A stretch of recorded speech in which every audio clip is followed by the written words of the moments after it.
दोस्तों war house में drama की एक और उड़ान। लालौन और पॉप्स की धमाकेदार एंट्री ने शोर मचा दिया है और अब घर के अंदर की हवा पर पूरी तरह बदल गई है। लालौन का फुल पावर मूड ऑन हो चुका है और वो सुबह और उसकी वाइफ को घर से बाहर निकालने की धमकी दे देता है, बिल्कुल हीरो की तरह। और इसी बीच उसको गुंडे पकड़ते हैं और चाकू मारकर उसकी हत्या करने का प्लान बना देते हैं।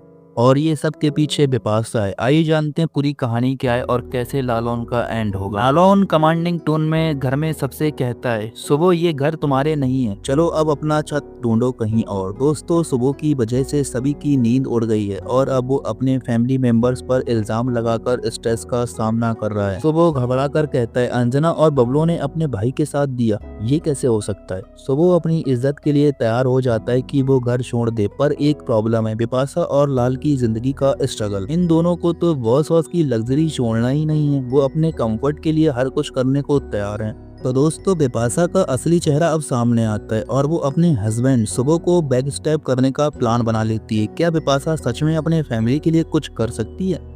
दोस्तों बिल्कुल नहीं। बिपाशा अपने मन में कहती है, सुबह को ये घर छोड़ना होगा और मुझे तो इस घर में रहना है, चाहे जो भी हो जाए। उसके बाद बिपाशा ने लॉयल्टी स्विच कर दी और वो तनुजा को अपने साइड ले आने के लिए सुबह के खिलाफ अपना गेम प्लान स्टार्ट कर देती है। कंफर्ट तो छोड़ा नहीं जा सकता। दोस्तों बिपाशा शांत होकर कहती है, तनुजा मुझे समझ आता है कि तुम दोनों ने सुबह को सपोर्ट किया है, पर ये घर तो मेरे लिए है ना। और दोस्तों यहीं पर होता है प्लॉट ट्विस्ट। जी हाँ दोस्तों, अब और एक इंटेंस ट्विस्ट। लालौन और उसके दोस्तों की कार जैसे ही रोड पर निकलती है, कुछ गुंडे उनकी कार को रोक लेते हैं। हालांकि सुबह और बिपाशा यहाँ पर होते हैं, लेकिन वो अपने आप को सेफ फील कर रहे होते हैं। क्यों? क्योंकि वो गुंडे उनके होते हैं। और फिर उसी बीच एक गुंडा बोलता है, लालौन तुम ये घर खाली नहीं करवा सकते, अगर तुमने दोबारा ये सब करा तो हम तुमको गोली मार देंगे, चाकू मारकर तुम्हारी हत्या कर देंगे।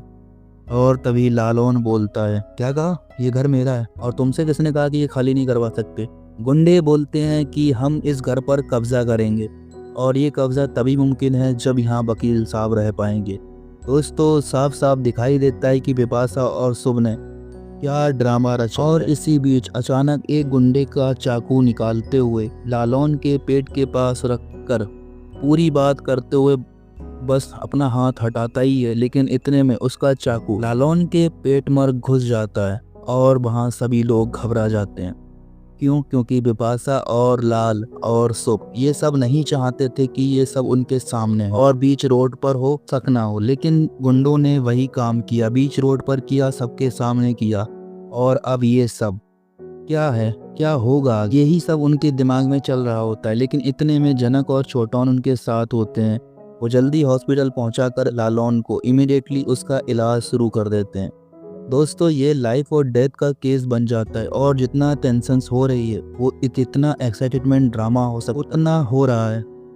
ये सब होने के बाद तनुजा और सुबह अब बिल्कुल डिसअपॉइंटेड हैं। बिपाशा की असली चाल समझ चुकी हैं, वो अब फेक और रियल के बीच का फर्क समझ गए हैं। लेकिन वक्त जाने के बाद कुछ नहीं बदलता। तनुजा गुस्से में कहती है, ये औरत कभी अपने आप को नहीं सुधारेगी, पहले घर के लिए अब सुबह के लिए। दोस्तों सुबह बोलती है, मैं उसकी वजह से तो घर में बिल्कुल नहीं रह सकती। क्या सुबह अपना प्लेस वापस पाएगा? और दोस्तों सबसे बड़ा सवाल तो ये है, क्या सुबह अपने पुराने इज्जत को वापस पाएगा या घर उसे कभी नहीं मिलेगा? क्या बिपाशा अपनी फैमिली के साथ वापस घर में रहेगी या उसका सच सबके सामने आएगा? लालौन जल्दी ठीक हो जाएगा या फिर उसका यहाँ पर दी एंड होगा? तो दोस्तों ये तो एक बॉस वॉस का एक और शॉकिंग ट्विस्ट। अभी के लिए ये स्टोरी बंद, लेकिन नेक्स्ट एपिसोड में कैसे ये घर का ड्रामा और मजीद बढ़ेगा ये देखना मत भूलना। और हाँ, कर्मा का पता है ना, कभी अपने साथ कभी दूसरों के साथ, तो होता तो जरूर है। जल्द ही पूरी बॉस परिवार की ऐसी तैसी होने वाली है, क्योंकि झनक अब शांत नहीं रहेगी।